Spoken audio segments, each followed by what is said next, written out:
All right, thank you everybody for joining us today for our virtual discussion on preparedness and resiliency as it relates to the 2023 spring flood threat. My name is Dave Andrews. I am the Director of International Homeland Security here at IEM. We're excited today about the webinar. We have three exceptional emergency managers regarding their experience in addressing spring flood threats. Throughout today's webinar, we encourage you to share comments or questions in the chat. Our team will monitor and help flag questions that we will weave into the conversation as time permits towards the end of the webinar. To improve the viewer experience, this webinar has been set up to only showcase the audio and video of the panelists and myself, but a recording of this particular webinar will be made available post-event, so be sure to follow IEM on Facebook, Twitter, and/or LinkedIn to access the video link. So now that we have the formalities behind us, let's get into our discussion about the spring flood threat from our subject matter experts. This spring season, the National Weather Service has estimated approximately 146 million people are at risk for flooding in their communities. An active winter with above normal snowpack has led to major flooding along portions of the upper Mississippi River. Heavy rains in the west combined with near record snowpacks led to widespread flooding and threat of continued spring flooding from snowmelt throughout California.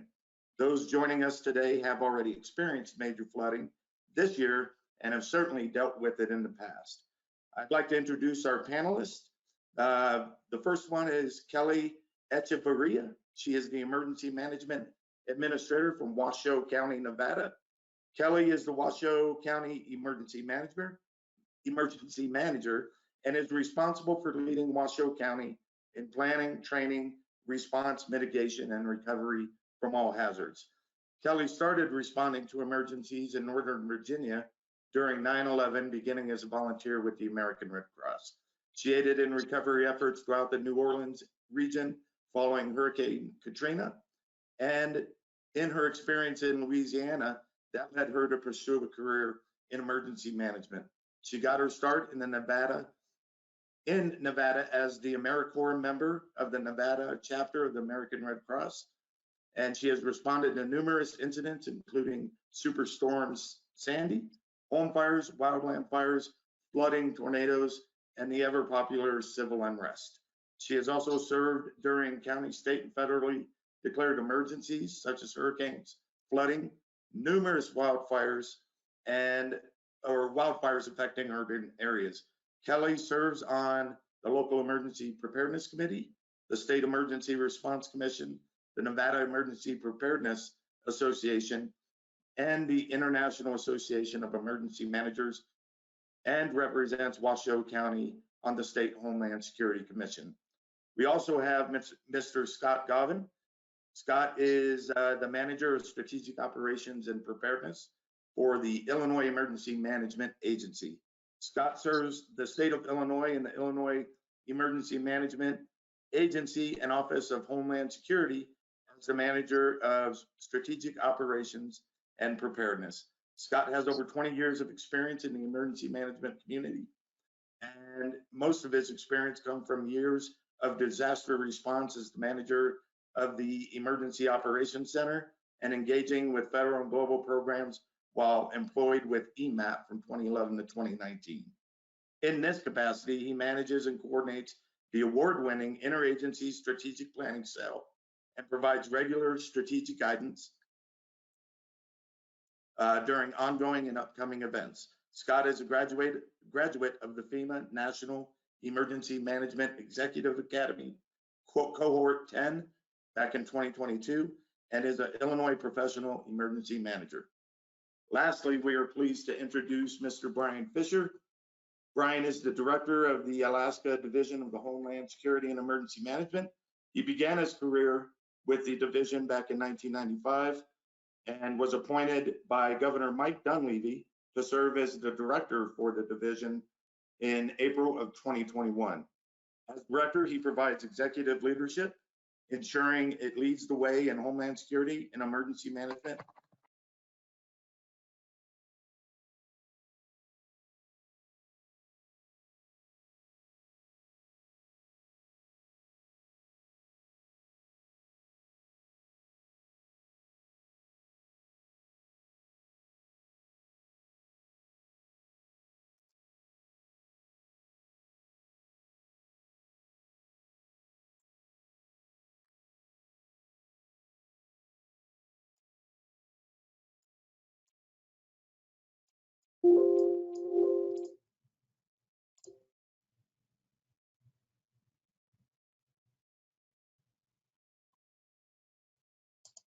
Hey, David, I don't know Dave, that.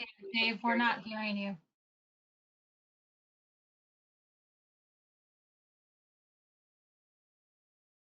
Can you hear me now? Yes.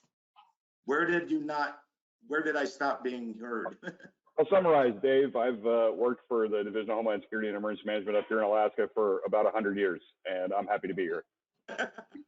Thank you, Brian. And I've also had the privilege of working both with and for Brian during my time with the Alaska Division of Homeland Security. And we are extremely proud to have all three of these subject matter experts with us today so we can learn more about how they prepare for, respond to, recover from, and mitigate against the flood threats that much of the nation is facing this year with the enormous snowpack and the rain and flooding threats that will go well into the summer. So with that, we're going to start with the actual panel discussion piece. And I'd like to start with Kelly. As you look at spring flooding, what steps are you taking in Washoe County, or what steps have you taken to date to mitigate the impact in your jurisdiction? We're always preparing and mitigating, right? Washoe's actually been dealing with flooding since the end of December. We've had consistent, significant storms since then. It snowed again today, although it was 90 degrees last weekend. So, the method of flood has kind of changed for us though over that time. So first started off as, we have an atmospheric river coming through, just dumping a ton of precipitation on the region. We're looking at mainly not so much river flooding, but localized flooding because of that. And now it's changed to like storm runoff or melt. Not today, obviously, but so our preparedness actions though kind of remain the same. So, pushing out sandbag locations, communicating with the public the importance of personal preparedness, making sure their culverts are cleared, reporting anything that they may see so that we can mitigate it as soon as possible because it is that localized flooding. Although with storm runoff, it's really just like everywhere instead of in one specific location. And then just making sure that we're, tied in with our river gauges, the National Weather Service, their reporting, and having those joint information meetings with our community partners and stakeholders as well. Perfect, thank you. And Scott, in Illinois, I know that you guys have also been dealing with some flooding already there. Can you tell us a little bit more about how you prepared and how far in advance you guys prepare for the spring flood threat in your state? Sure thing. When you've got a state where our whole western border is the Mississippi River, we kind of treat it like southeastern states treat hurricane preparedness, many months out. Right after Christmas, we usually come back, and that's the first thing on our mind. For some, it's weird because it's cold outside and we're thinking about spring flood season, but we begin typically in late January coordinating with our friends at the National Weather Service. We have multiple offices that cover the western edge of the state, begin engaging with them, determining when, in fact, that they believe the spring flood season forecast will come out. We begin working with our friends at the Rock Island District of the Corps of Engineers and the St. Louis District and merge all those meetings into one. We used to do them all separate, and then everyone's doing things in an uncollaborated fashion. Now we're all together to engage those local counties and engage the public, engage public safety responders and departments, and begin to ensure that everybody is reading off of the same music, so that we are collectively ready, that we have equipment ready, that we begin to be cognizant of what those first couple of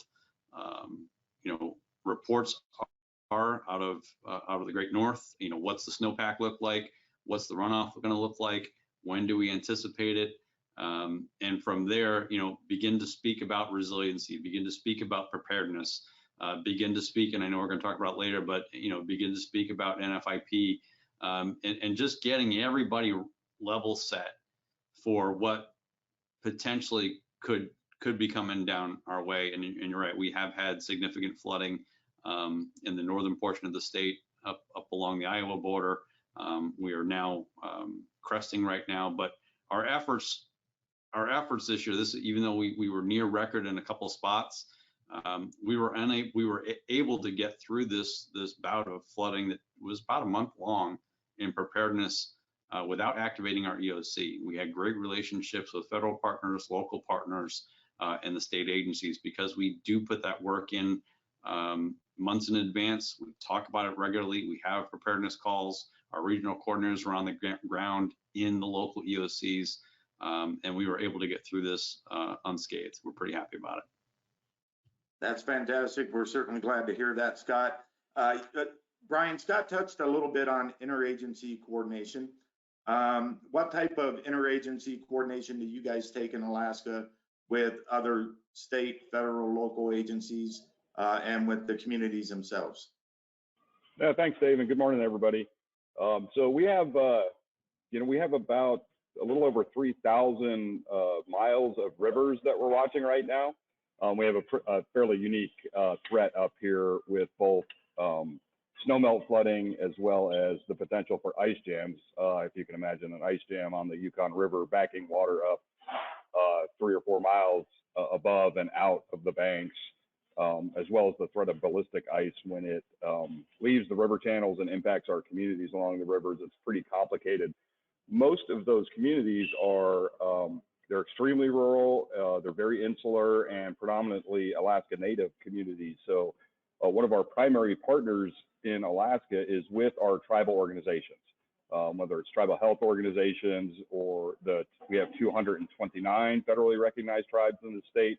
So we spend the entire year working on preparedness and planning with those, with our recognized tribes and the municipalities that may be co-located with them to develop kind of a unique emergency operations plan, if you will, called a SCRP, a Small Community Emergency Response Plan. We've learned over time that it's important that we thin those plans out to the basic necessities. So there aren't 100 pages of references of statutes and federal regulations. It's really nothing more than a flip chart that says who's in charge. We put it in an org chart fashion, but we don't really look at it in terms of the incident command system. We just want to know that of the representatives in those communities, who's the one that does the things, who's going to pull the snow machines and boats and four-wheelers up from the riverbank when there is a flood threat. Where is the evacuation point? Where's the shelter in the community, which is normally our schools in our rural communities along the river systems. So we're doing those plans every day throughout the year with our rural communities in partnership with our tribal organizations. And then we have an incredibly strong partnership, of course, with the National Weather Service and the Alaska Pacific River Forecast Center. You wouldn't think it, but the National Weather Service's River Forecast Center for us also does forecasting for the state of Hawaii. So that's interesting. But we work very closely with the Weather Service, the U.S. Army Corps of Engineers, the National Resource Conservation Service, NRCS, and others to look at the data ahead of time. Unfortunately, this year, there's an above average flood potential for the entire state south of the Brooks Range, which is a very northern part of our state. So it looks like it's going to be a pretty challenging time. Same issues. We have a pretty high snowpack in the majority of the state. If I could turn my camera, you'd see that it's snowing here today on May 3rd in Anchorage, and a lot of areas of the state, there's still snow coming down. So our preparation is really working with those partners. And in a bit here, I'll talk about a unique program that we have to actually go fly the rivers to make sure we're providing early warning services. Perfect. Thank you, Brian. And I'm actually at a conference in Lake Tahoe, just across the border from where Kelly's at in Nevada. And we can attest to the fact that if I look out my window at the hotel right now, there's a 6-foot berm of snow, and the mountains have well over that is still there, which kind of leads me to my next question. In some cases, these floods are not one and done events, because of the rainfall and then the continuous snow melt and the rise and fall of temperatures. These are ongoing events in most cases. I just read an article here in California that the flood threat will last throughout the entire summer, because of the enormous snowpack out there. So how do you guys help, or what have you taken any additional steps to build resilience to address what has become a regular season for all of us when it comes to spring flood threatening, or future threats? You know, have you done any additional resilience efforts to build, make those communities stronger and more prepared for these events, knowing that they come annually? I'll start with Scott. So yeah, so just this year, we were able to actually push less resources to local jurisdictions, and these are very rural communities. You know, south of Rock Island County, north of Rock Island County, at the Quad Cities of Iowa and Illinois.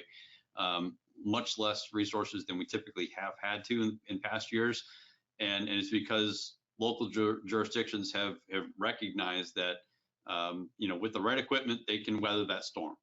And you know, a lot of situations we kept not hearing from certain communities. We want to make sure that they were still there working the flooding, and they were. They had invested in pumps. They had invested in you know, new ways to approach the flooding. A lot of these communities do not have levees. The water just comes up, and we have to protect critical infrastructure in the downtown communities.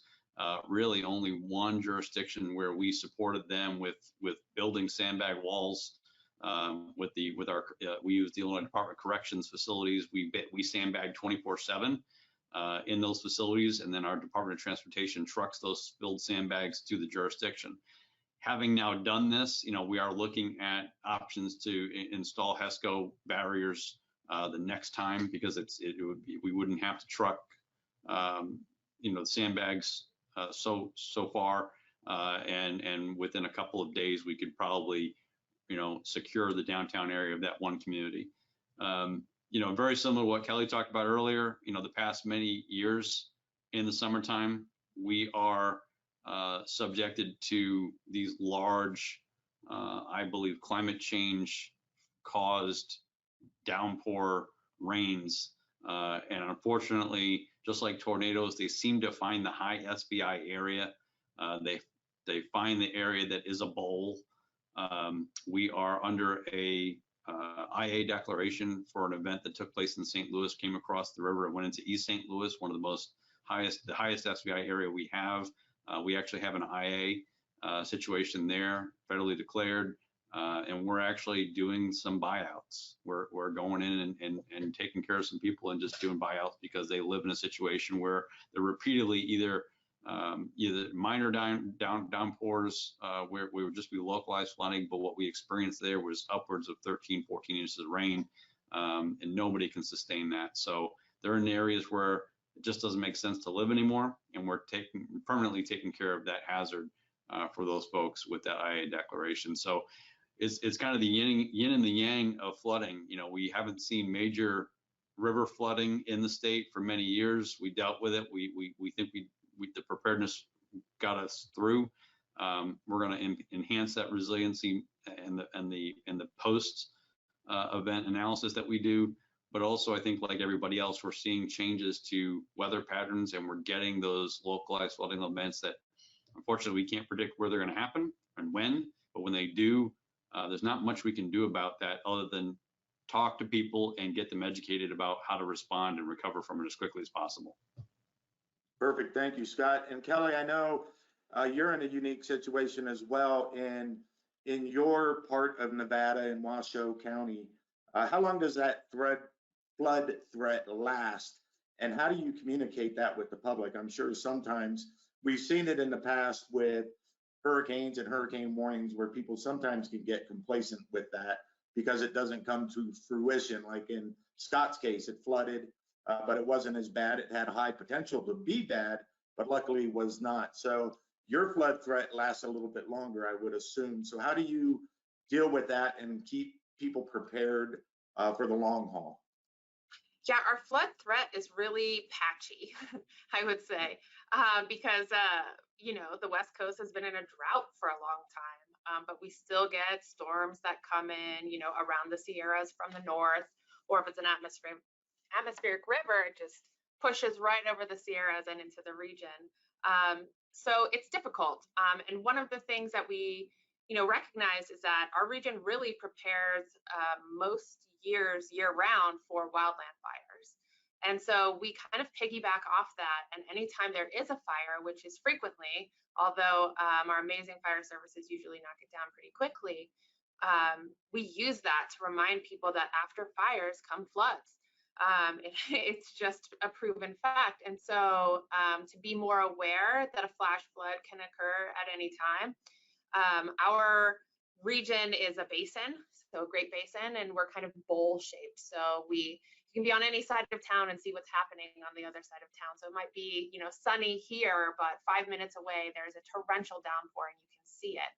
So we use that as well as a, launching point to continue these conversations with the public on the importance of preparedness, because you do really never know when a downpour is going to happen just right over your house, but not, 5 minutes down the road. So we use that as well.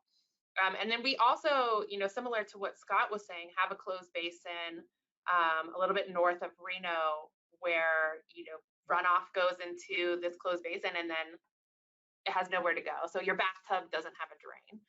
So what do you do there? How do you prepare? Are you in the FEMA flood zone or not? And so we were able to identify action levels with that basin in particular. And we publish that. We have a website just specifically for that basin that the public can go to at any time. It has a live feed of the water levels. We have a sign up that has those marked as to historically where have they been, what are the flood levels, what are the action levels. That flooded last in 2017 after a series of atmospheric rivers. And so it's pretty fresh in the minds of the public here. And so we use that as well, not only just to highlight the great mitigation work that we're doing up there, but to remind them that preparedness can happen with themselves and really starts at the personal level.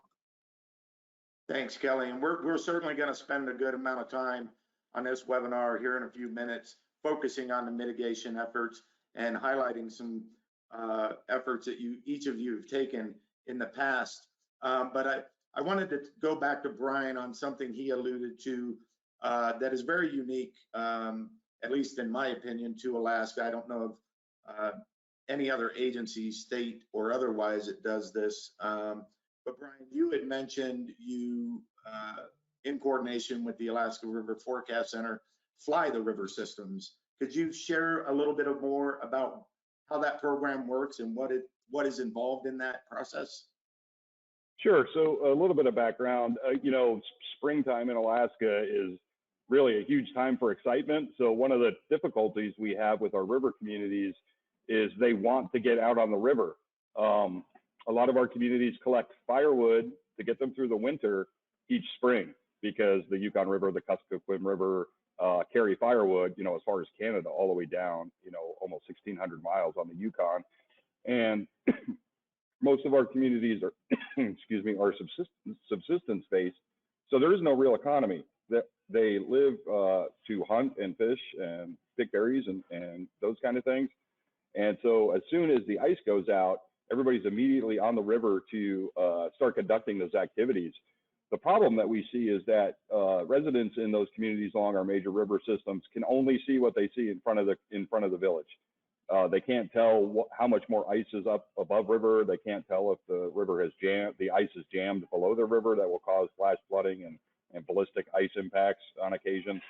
So we run a program called River Watch, and it's in partnership with 3 entities, essentially: the National Weather Service, my agency, Homeland Security and Emergency Management, and then our river neighbors, the communities themselves. So we use our emergency management performance grant funding largely, and we contract very small aircraft. You can think Cessna 172s, that kind of thing. And we put up an emergency manager from the state, a hydrologist from the National Weather Service, and a local pilot who knows how to fly the river systems. And they fly all of these rivers low and slow. They can tell the communities what the condition of the river and the ice is, upriver, downriver. We frequently land and we'll bring up village elders or municipal officials with us. They know the river and they can tell us where the natural jam points are. We communicate with every village up and down all of our major river systems via VHF radio. Language access for limited English proficiency speakers in Alaska, again, is unique. We have over 20 spoken native Alaskan languages. Many of those are new in written form, so it's challenging to provide that communication. So we bring up a local respected individual like a tribal elder who's bilingual to broadcast the ice conditions, both in English or Yupik or Nupiaq or one of our native languages. So that partnership continues through that program, the Riverwatch program, for the most part, the entire month of May. So we're flying those rivers, we're providing that early warning, and it also gives us the ability to respond when we do see flooding events. You know, we're a little unique up here. We don't have a whole bunch of Kellys in the state. We have most of the river communities that are threatened in the spring are not, there is no county level equivalency form of government. So it goes right from the tribe or the municipality right to the state of Alaska. So our Constitution says the state essentially is the county government in those areas that are unorganized. So we spend a lot of time responding directly like a county would or a city would in these communities. So we're flying the rivers and we're able to land and affect emergency response activities with our folks that are, because they're out there anyway. Perfect. Thank you, Brian. I appreciate that. Scott, do you guys do anything unique to help forecast or predict flooding in Illinois? So we have developed a GIS hub that we encourage all of our users around the state, all of our accredited jurisdictions, public safety to use. You have to have a sign-on into it, but we provide GIS capabilities on a range of hazards that we have that they can turn on, critical infrastructure and housing and SVI numbers, so that whatever data we have, we want to give it to the locals to empower them to be the best emergency management program that they can be at the local level. The attitude here is, you know, the better they are, the less they need us, the less we need to turn around and bug, you know, the federal government for resources as well. So just recently, I didn't know this, just we're doing flood calls 3 days a week, and our Department of Natural Resources offered up that our Office of Water Resources was actually flying the river with their drones. So they have drones for all sorts of things that they can use those for. They can use them for search and rescue within our state parks, but we're using them for data here and visualizing the river as it stands. And then that data is then incorporated back into our GIS mapping. And right now, one of the things that we're going to be doing post event, once we get the river down and all the locals can pay a little attention to some recovery topics, but is to get a better understanding of what the locals know. It's interesting, you know, Brian was talking about it, you know, local elders, local emergency managers, they know those rivers. They sit there and watch them all the time. They know exactly, you know, at what height certain things happen in their jurisdiction. You know, one of our communities where we actually put the flood wall up, 17.5 feet, they knew they were going to get wet. But when you look at the National Weather Service stuff, sometimes that data doesn't get updated until we have a historic flood. And depending on how far away that jurisdiction is from the gauge, it's tough to really see and know what the action level is. So we're going to go back and we're actually going to develop some of those things and put it into our own GIS hub so that you know, they know exactly at what street, at 3rd Street and 4th Avenue at 17.5 feet, this happens and we need to do X. And that's just knowledge you can't buy that. So we're actually going to incorporate that local knowledge into our hub, which would then next year, as we get ready, we can then see it here and recognize and start talking to our DOT and Department of Corrections facilities folks and saying, okay, hey, we're at 14 and we got a week and a half to get 70.5, and we're working just as hard and proactively as the locals are. And we can start preparing those resources knowing that they're going to start requesting. So, you know, my mantra is always be proactive versus reactive. And the more we can absorb that local knowledge, the better we can be for them. Perfect, thank you. And Kelly, in Washoe County, do you guys use any technology or other unique approaches to predicting and forecasting flooding? I don't know how unique they are, but we definitely use technology. So drones, as has been mentioned, which is kind of newer for us, and we're still working on improving how we do that, from still shots to video feeds to live feeds, that sort of thing. We, measure the snowpack, look at the water equivalent that is in the snow as well, because sometimes it's fluffy, which means that it absorbs more water, which then can cause other issues. We have reservoir levels that we can look at and really work with our Truckee River Flood Management Authority to identify how water is diverted, where it's going, what the pace of the river is as well, and then just tie in with the Weather Service on really what is expected of the river specifically. As Brian mentioned with his river, they get ice dams, and we have those here as well, but it's more of in creeks and tributaries and culverts. So it's not backing up for miles, but when an ice dam occurs in one of those culverts, it can be incredibly impactful to whatever property that's in front of. So we make sure that our reporting mechanisms from the public are up and running, and that we're pushing out that messaging as well. I think that's a great point, Kelly. I'll just say we're a little bit in the same situation. We do utilize unmanned aerial systems and other remote sensing technologies. Dave and I I was a state coordinating officer, and he was our state disaster recovery coordinator for a catastrophic flood in 2013 in Alaska.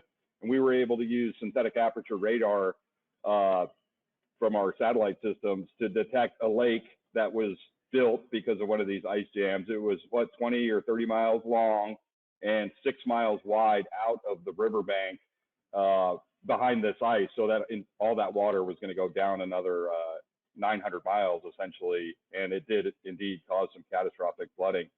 The Weather Service, our University of Alaska Fairbanks, our researchers use unmanned aerial systems all the time in Alaska, and they use it as part of our River Watch program. But one of the things, again, that's unique here is they can't give us that local knowledge. We have lots of local place names along the rivers, like Joe's Bend and the Coffee Bend and Bob's Slough and things like that.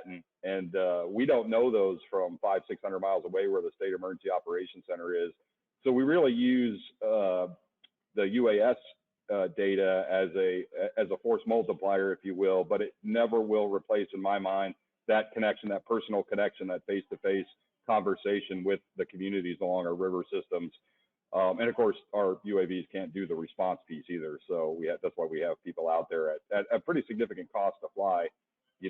We probably fly 6,000 miles in the month of May, observing the rivers. Thanks, Brian. We are getting some questions coming in. We'll save some time on the back end to make sure that we can address those. But I've learned since being introduced to Kelly, she is, as all three of our panelists are, but Kelly really shouted out on mitigation.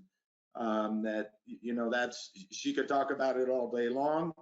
We don't have all day, but I would like to know, Kelly, specifically, is there a specific mitigation step that you've taken recently that has made a measurable difference in a short amount of time, or a project you would like to highlight? Yeah, so a couple. One would be we replaced a bridge. Virginia Street is our main crossover bridge in town, and it was really old, like early 1900s, maybe late 1800s type of bridge. So a lot of pylons and debris would just get caught on that bridge. Every incident that we had where significant precipitation was coming down. So in the past they had, like a crane type of deal on top of the bridge, like trying to catch and remove debris. It was fun to watch, but not really effective. So we replaced the bridge, and it doesn't have any pylons down, and we've not had any significant flooding around that bridge since. So that has been the biggest and probably most expensive mitigation measure that we did. I also want to talk about one that we're putting into place. So I've been pushing probably for 3 years at least for us to hire at the local level a mitigation program manager. And we were just approved for that. So I'm so excited because really we have all these actions identified in our hazard mitigation plan, and then people just go off and do them. We don't really track it. It's not a program. So what we wanted to do and what we realized was a lot of these hazards are tied in together. One of the good things that came out of COVID was we looked in there and we saw, oh, air quality is the only thing we had for infectious disease. How is that tied into anything else? And then our friends from the Flood River Management Authority and parks and air quality all came together, and we were really identified that these are all tied together. So as I already mentioned, wildland fires can lead to flash floods and flooding in that respect. Air quality initiatives like increasing the urban canopy can cut down on impacts from flooding. All of these mitigation items are tied together. So what we're going to do is this program manager is really going to act as an umbrella over our community partners and bring them together to push forward our mitigation actions that we've identified and our initiatives that are out there, and identify funding outside of hazard mitigation from FEMA, but also that as well. Because really, FEMA will stand up and say, hey, we will fund a project at 75% or greater, and a project manager at 100%. But you have to have someone to manage those projects themselves and the project managers. And I just don't have the capacity with everything else in my office that's going on to do that. And so I think really investing in a program manager to do that is going to be incredibly beneficial. And one of the things that we were able to use to help, sway senior leadership, if you will, was look at the flooding that happened in 2017 and say, hey, that cost us $3 million or over $3 million. If the formula is for every dollar you spend on mitigation, you save 11 in response and recovery, this could have been $300,000 instead. How much easier that would have been, in theory, and it's fresh enough that they were like, oh, really?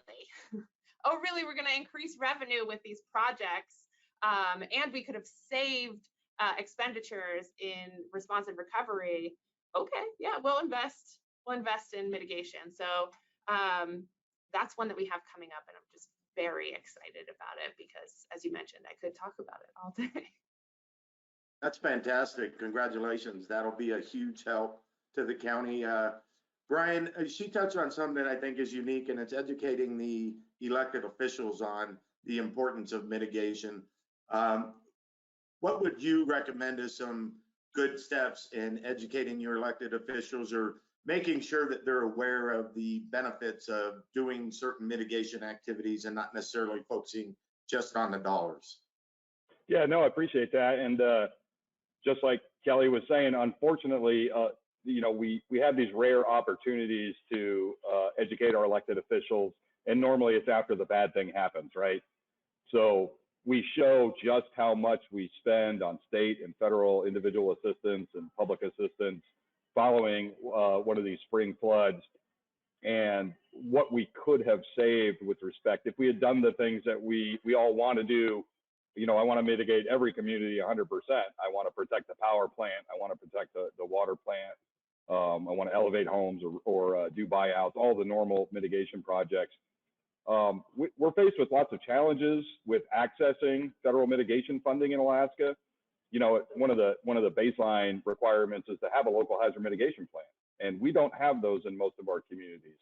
They expire every 5 years. Our rural communities and certainly from the state perspective have spoken with Victoria Salinas and Administrator Criswell about the potential to change the expiry period for local MIT plans, particularly for insular communities, to every 10 years. So we start with that challenge, trying to get local elected official buy-in to write a mitigation plan and do all of the community engagement as part of that. And then it is a matter of that funding. In Alaska, we are just delving into a program which we call managed retreat, if you will. Many of our coastal and riverine communities are going to have to move at some point. That's a very, very difficult and expensive proposition to work on.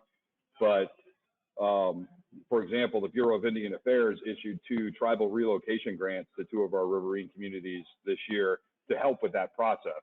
It's hundreds of millions of dollars to relocate a community away from, to do real mitigation, to move to hard rock and move away and move to higher ground. and still be close enough to the rivers to support that subsistence lifestyle that I spoke about earlier. So that's a good start.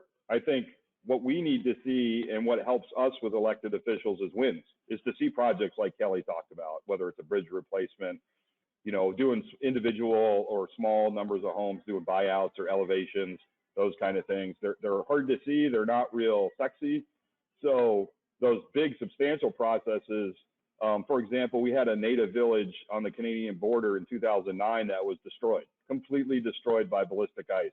Think of ice the size of homes coming out of the riverbank and crushing infrastructure and homes.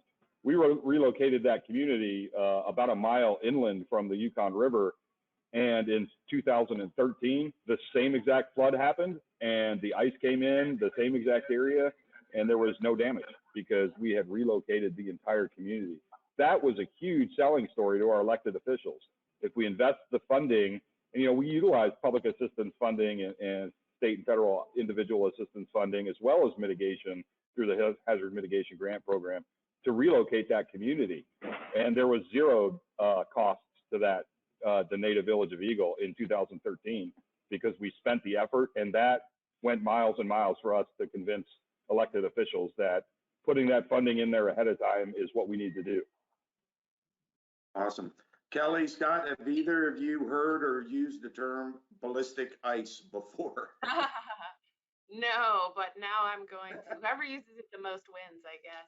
I just wanted to touch on one thing that Brian said, as far as getting local officials involved and understanding. I just wrote something for FEMA yesterday on using their IEMC, or their Integrated Emergency Management course. We were able to do that where we flew back to Emmitsburg, which is really like emergency management camp. If you can, a bunch of adults just having a bunch of fun in emergency management. But it really helps to put those devices and calendars away, because getting elected officials to commit to a week is very difficult. But once they're all in a room together, so we had city electeds, county electeds, tribal electeds there as well, together in a room, learning for a week and seeing a tabletop exercise be put into place. Now we have elected officials fighting over who gets to go next. And they're hearing it from everyone. We had 67 people from our community go to that course. Wow. And so they're hearing it from their counterparts with the cities, with the tribes, throughout our own agency, and it's helping to really drive our initiatives home. Yeah, I agree. Scott, I'll go to you on the elected officials piece, and then I want to make sure we leave time at the end. But I have one more question after I ask Scott about educating local official or elected officials in Illinois.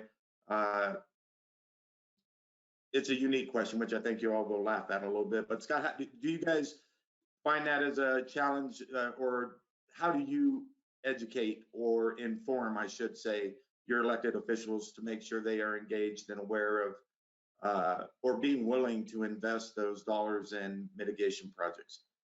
Yeah, so we as we said earlier, you know, we engage them in that early February engagement when we have flood meetings. We encourage the local EMAs and what we call in Illinois ESDAs to incorporate their mayors, their county board chairs, their state representatives. We let, obviously, because we're doing it in part with the Corps of Engineers, they're letting their congressional delegation and our two U.S. senators be aware. Having just come off of the longest flood in Illinois history in February to September, we were flooding on the Mississippi River. That led us right into COVID. So, we got PA, and we were able to make some substantial increases to resiliency and to mitigation up and down the river, most of those taking place south of Quincy, Illinois. And right now, that's where the river really gets deeper and wider, and we're not going to see major impacts there. But keep in mind, this flood that we just went through, one of the questions we were talking about throwing around here was what keeps us up at night. And in the past couple of weeks, it was rain. We didn't really get a lot of rain. This flood that we just had was all from snowmelt. That's all this was. It's just that it just got too warm up in Minnesota and Wisconsin. You know, I have to call my friends up there and thank them for the warm weather that they had. Thank you so much. But this was all snowpack flooding. It just all came at once. And we had a couple jurisdictions that actually, couple jurisdictions and couple gauges that actually were third and second historic flood levels. Had we had rain, we would have been in a world of hurt. So, you know, we keep our legislative liaison abreast of our weekly briefs of what's going on. They engage the legislators and stakeholders so that when they do get asked a question, it's a quick, efficient answer to their question, and they feel encouraged that we're on top of things. Thanks, Scott. And you must have read my mind, because that was the question I was going to ask everybody as kind of a final question. But I think I want to change the question just a little bit now. And given that disasters, including floods, are happening on a more frequent basis and are becoming more devastating and impactful, I'm going to keep the what keeps you up at night piece for Brian. Knowing that that's the case, and knowing that they continue or are trending to continue to be more devastating, what keeps you up at night related to that?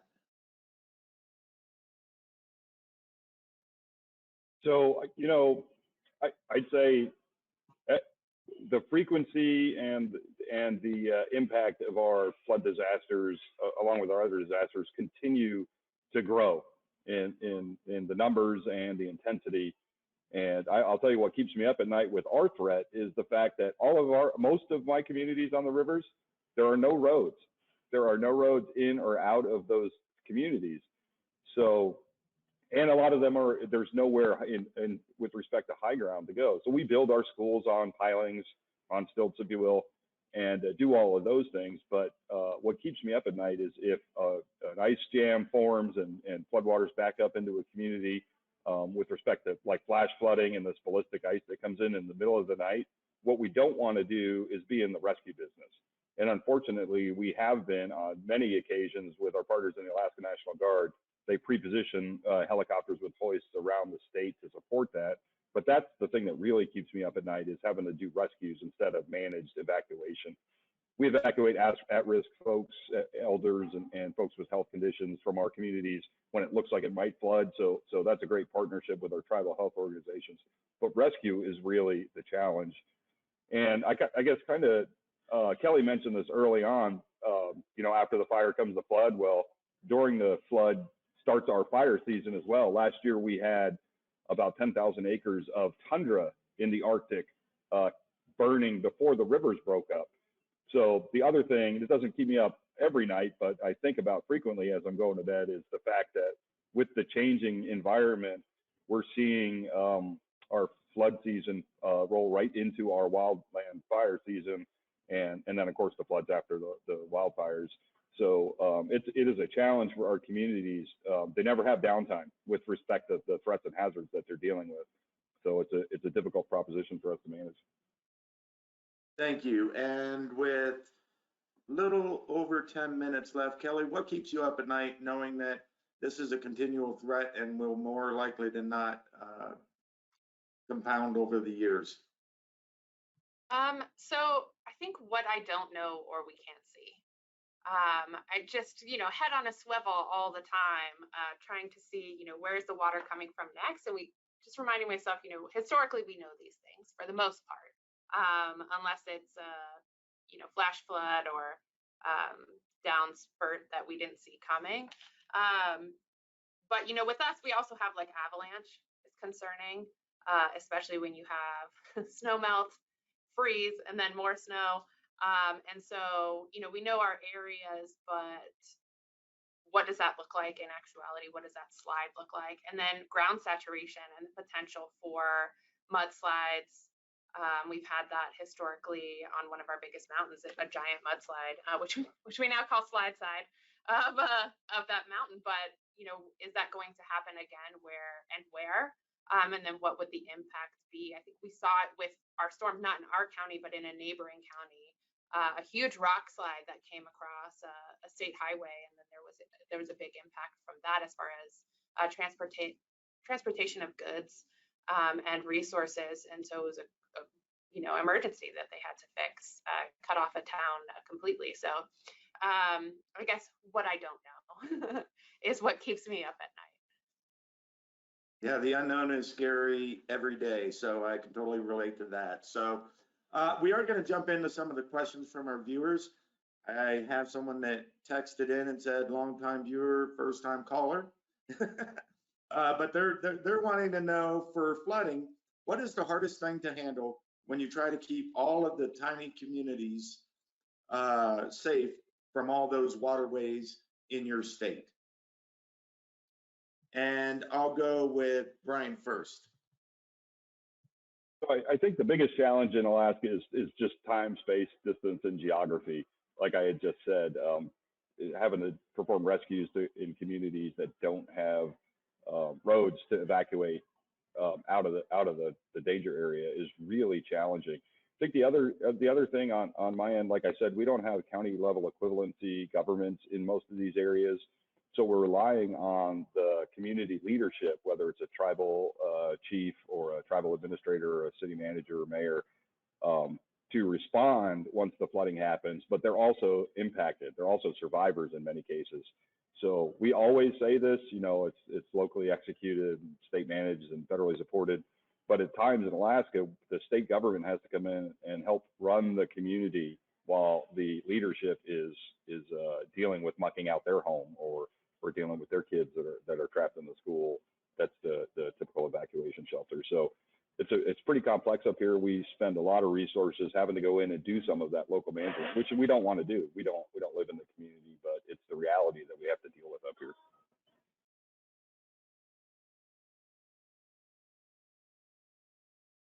Sorry, I forgot to mute again. Scott, what about you? What's the hardest thing for you to handle when you try to keep all of the smaller communities safe from the flood threat? So I'm gonna hit it from a different perspective, and just because this happened this week, I've been doing this for 20 years, and I've done many floods, many big river floods on the Mississippi, Illinois River, smaller rivers, and it just seems like back just 10 years ago, 15 years ago, we would flood, and that would be the only thing we would do. And now, as I mentioned, a couple of years ago, we had an 8-month response to a major flood.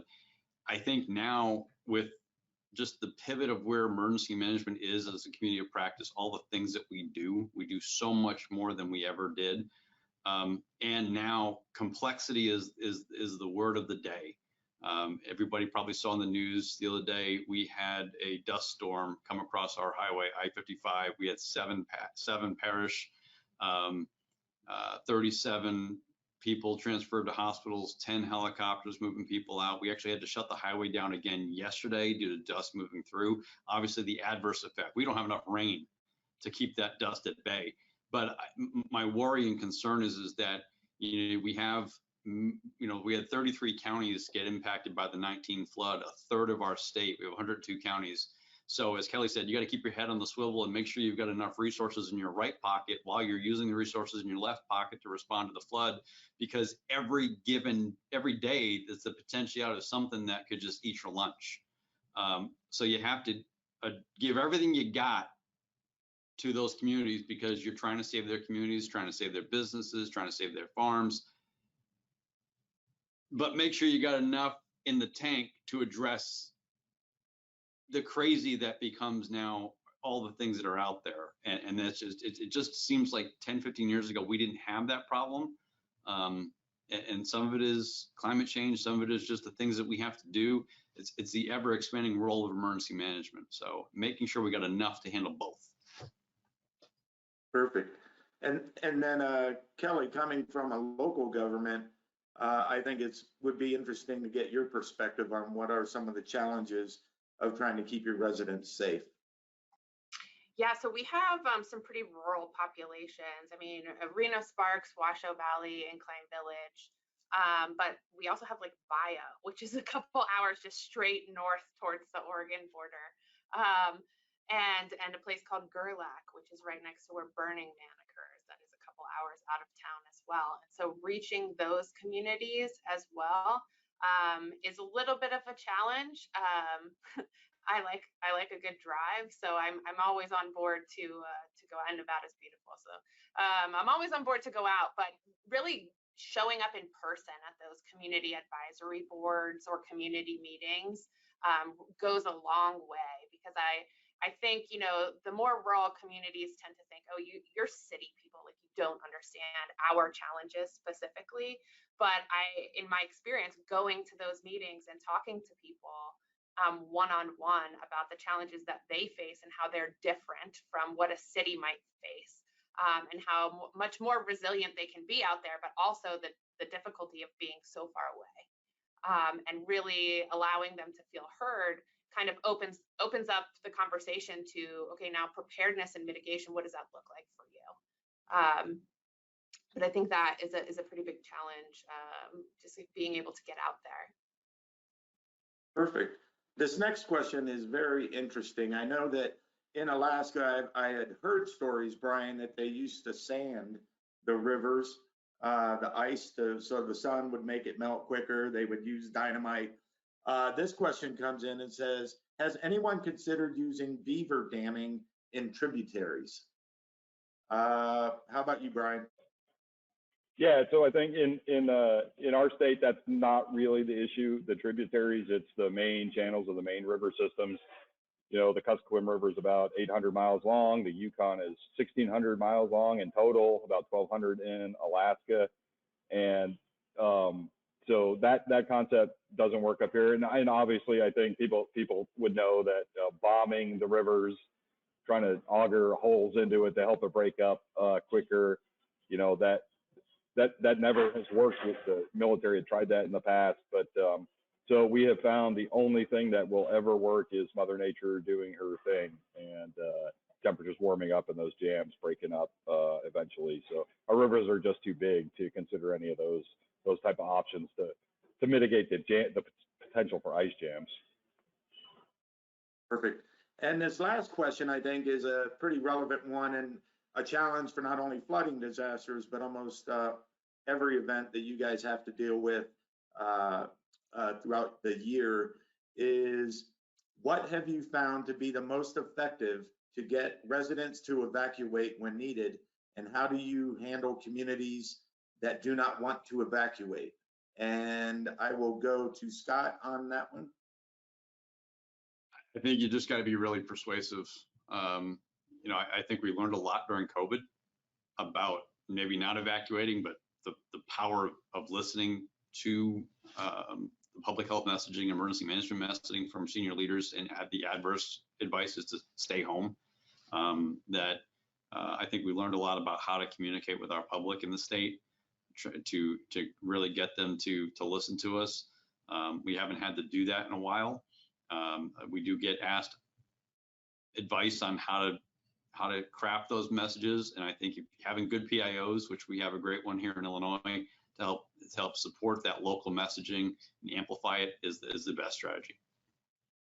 Perfect. Kelly, Brian, anything you'd like to add with regards to evacuations? Oh yeah. I'd just say our problem. Oh, go ahead, Kelly. Sorry, Brian. Okay. So with us, we have the challenge of sharing a border with California, and their procedures are a little bit different. We also share a lake, so people are just constantly crossing that border.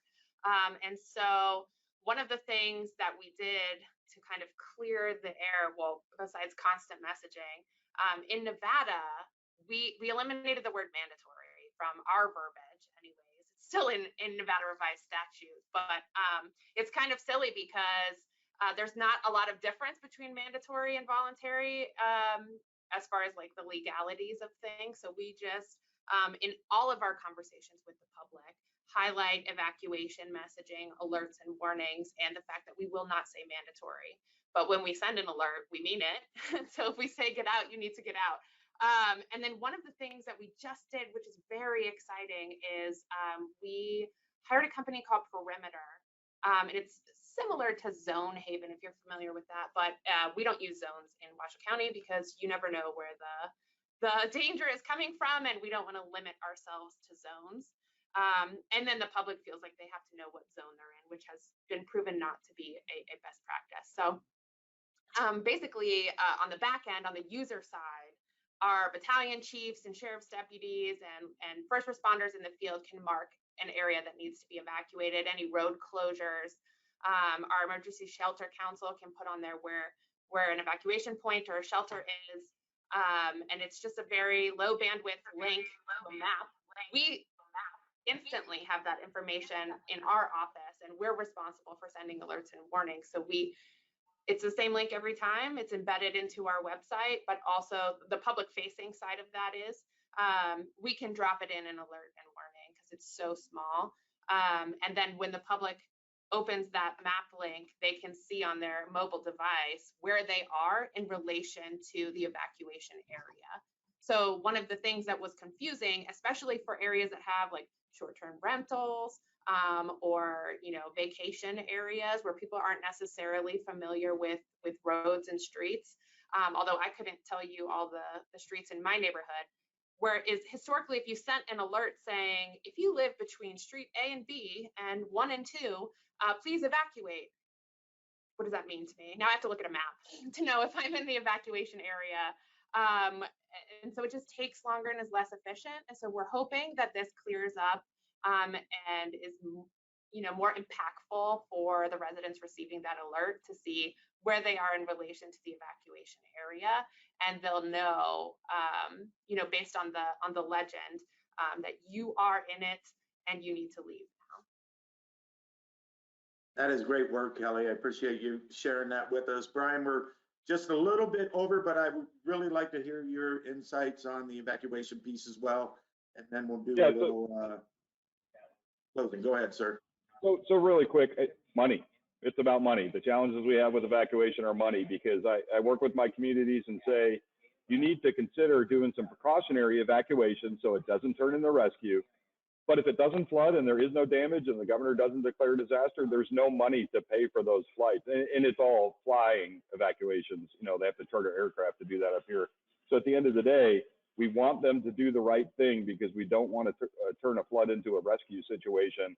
But if there is no damage, then they have to eat those costs. So like everything in our world, it always comes back to money at the end.